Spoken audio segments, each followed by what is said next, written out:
Ava Carter had mastered the art of juggling.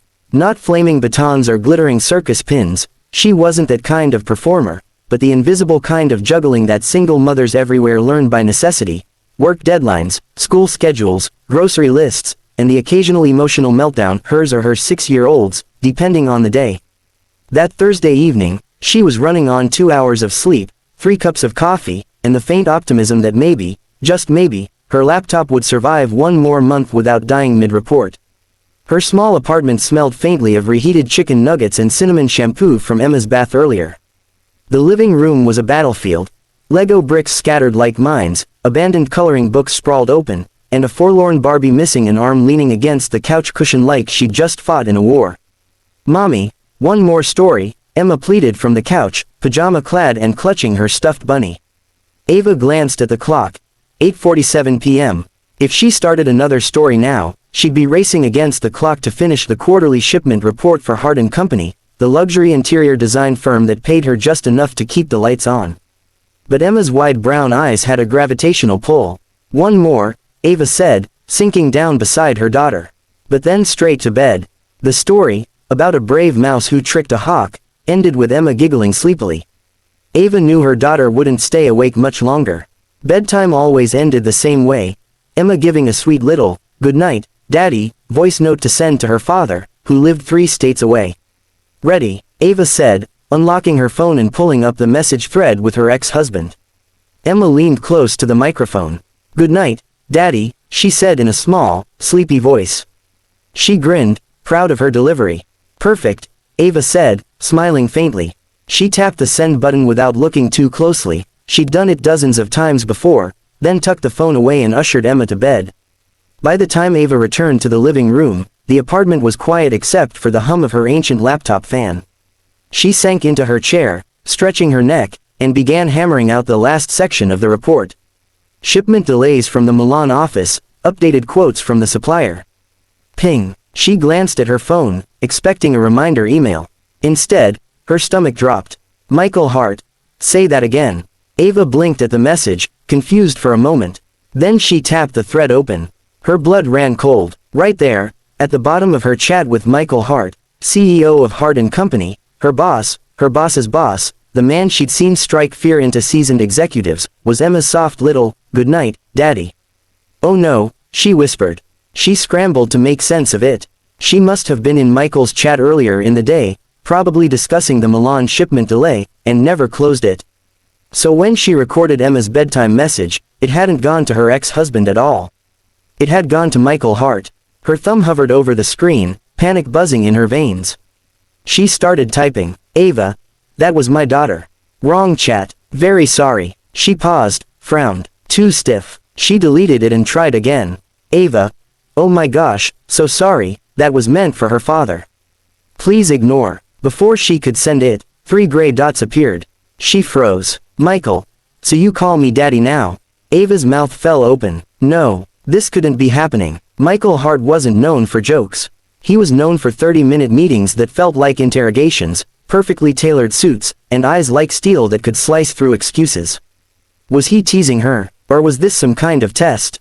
She had no idea. She typed back, quickly, "Ava, absolutely not. That was my 6-year-old saying goodnight to her father." 3 dots appeared again. "Michael. Shame. Thought I was getting a promotion in title." Ava's cheeks burned. She wasn't sure if she wanted to laugh or resign immediately.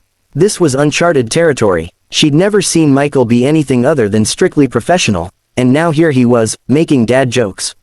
She decided the safest move was to put her phone down, face first, and pretend she'd never seen the messages. The next morning, she wasn't so lucky. The elevator to the 34th floor was crowded, but Ava's nerves made her feel like she was the only one inside. Her mind replayed the voice note fiasco on an endless loop.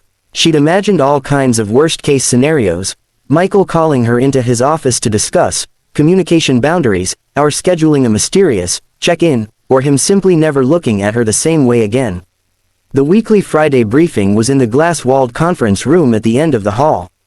Ava took her usual seat near the middle, clutching her notepad like a life raft. Around her, designers, coordinators, and managers chatted in low voices. And then Michael walked in. He was as composed as ever, navy suit, crisp white shirt, dark hair perfectly in place. He set his tablet on the table and scanned the room. His gaze passed over everyone, until it landed on her. For the briefest moment, she thought she saw a flicker of amusement in his expression. She focused on her notepad as though it contained the secrets of the universe. The meeting went on as usual. Updates from the design teams, supplier issues, a new luxury client in Dubai. Michael's tone was businesslike, clipped, efficient. Not a single reference to bedtime messages or daddy titles. By the time the meeting ended, Ava was almost convinced he'd moved on.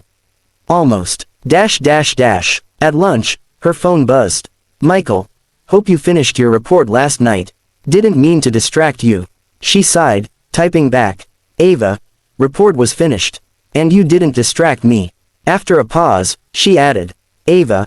Well, maybe a little. She stared at the message for 5 seconds, horrified at her own daring, then hit send anyway. Michael. Noted. That was it. No teasing, no follow-up, just that one word, somehow more loaded than a paragraph. By the end of the day, Ava's nerves had settled into a strange mix of relief and curiosity. Michael Hart wasn't the type to let anything slip without reason. If he'd teased her last night, it had been deliberate. And if he'd gone back to his usual self today, that was deliberate too. She wasn't sure which unsettled her more. That night, as she tucked Emma into bed, her daughter asked, Did Daddy say goodnight back? Ava hesitated. Not exactly, she said with a small smile. But I think he heard you loud and clear. Emma yawned and snuggled into her pillow. You should say goodnight to people too. Makes them happy. Ava kissed her forehead. Maybe you're right. When she closed Emma's bedroom door and picked up her phone, there were no new messages from Michael. She told herself she was relieved. The following Monday morning, Ava walked into the office armed with coffee, determination, and a personal vow to keep all communications with Michael Hart short, formal, and utterly devoid of bedtime phrases. She'd even typed up a little sticky note for herself. No voice notes. No slip UPS. N.O. Daddy. It was stuck to the corner of her monitor like a holy reminder. She was halfway through sorting invoices when a shadow fell across her desk. She didn't need to look up to know who it was. His cologne, subtle but expensive, had already reached her. Carter. Michael's voice was smooth as glass. Could I borrow you for a moment? Her brain, unhelpfully, supplied a dozen sarcastic comebacks. Borrow you? You already have my dignity. Instead, she looked up and said, Of course, Mr. Hart. His eyebrow ticked upward. Mr. Hart, I thought we agreed that was too formal. We didn't exactly agree, she said carefully, following him toward his office. He didn't reply, but she swore she caught a ghost of a smirk as he opened the glass door and gestured for her to sit. Michael's office was minimalist perfection. Dark wood desk, floor-to-ceiling windows, one strategically placed art piece that probably cost more than her car. He took a seat across from her instead of behind his desk, which immediately made her suspicious. I want your opinion on something, he said, sliding a folder toward her. She blinked. Mine, yes, unless you've secretly been replaced by someone else in this chair. Her fingers tightened on the folder. It's just, you usually have senior managers review proposals. That's true, he said, leaning back slightly. But I've noticed you catch things others miss. Details. Tone. The compliment warmed her, though she tried to keep her expression neutral. She opened the folder, scanning through the pitch materials for a new client in Paris. The designs were stunning, but something about the color palette didn't quite work with the client's brand. She pointed it out, explaining her reasoning. Michael listened intently, nodding. Good, that's exactly what I needed. As she handed the folder back, she couldn't help but ask, why me, really? His gaze held hers. Because I trust your judgment. Her heart did a strange little flip. She quickly stood, mumbling something about needing to update the shipment logs, and made a strategic retreat. The next week, Michael's visits to her desk became frequent. At first, it was strictly business, a question about supplier timelines, a request for clarification on a report. But sometimes he lingered just a second longer than necessary, or his gaze would flicker with that same faint amusement she'd first seen after the incident.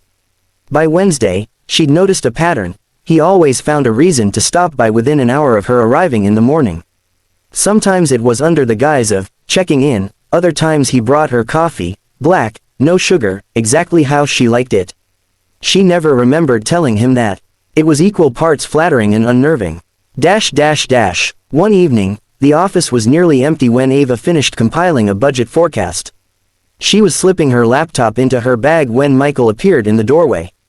Working late, he observed. Trying to get ahead, she replied. If I leave this for tomorrow, it'll haunt me all night. Practical. He glanced at her bag. Heading straight home. Yes, she said cautiously. His mouth curved slightly. Tell your daughter I said goodnight. Her pulse jumped. You're never going to let that go, are you? Not when it's this entertaining. He tilted his head, studying her. Though, I think I'm starting to understand why she says it so sweetly. Her cheeks went hot. I should go, she said quickly, brushing past him before her imagination could get ahead of her. The next few days blurred with deadlines, client calls, and a growing awareness that Michael Hart was different with her now. Softer, in some ways.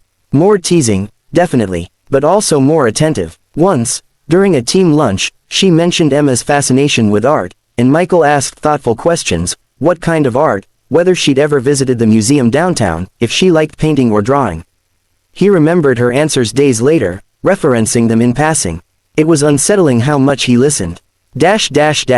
Then came the charity gala. Hart and Company hosted it every spring, a black tie fundraiser for an arts education program. Ava had always worked behind the scenes, coordinating logistics. This year, however, Michael sent her an invitation with a handwritten note, "You should be seen, Carter." The dress she chose was simple but elegant, navy satin, with a modest neckline and a skirt that skimmed her ankles. She arrived feeling slightly out of place among the glittering crowd, clutching a glass of sparkling water. She spotted Michael across the room, engaged in conversation with a board member.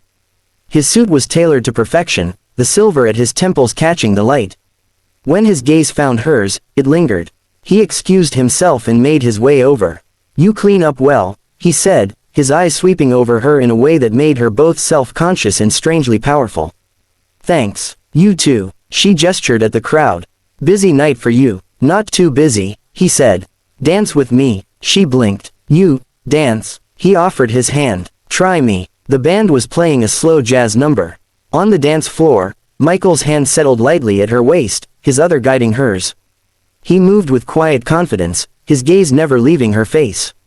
"This isn't very professional," she murmured. "Neither was calling me daddy," he said, deadpan.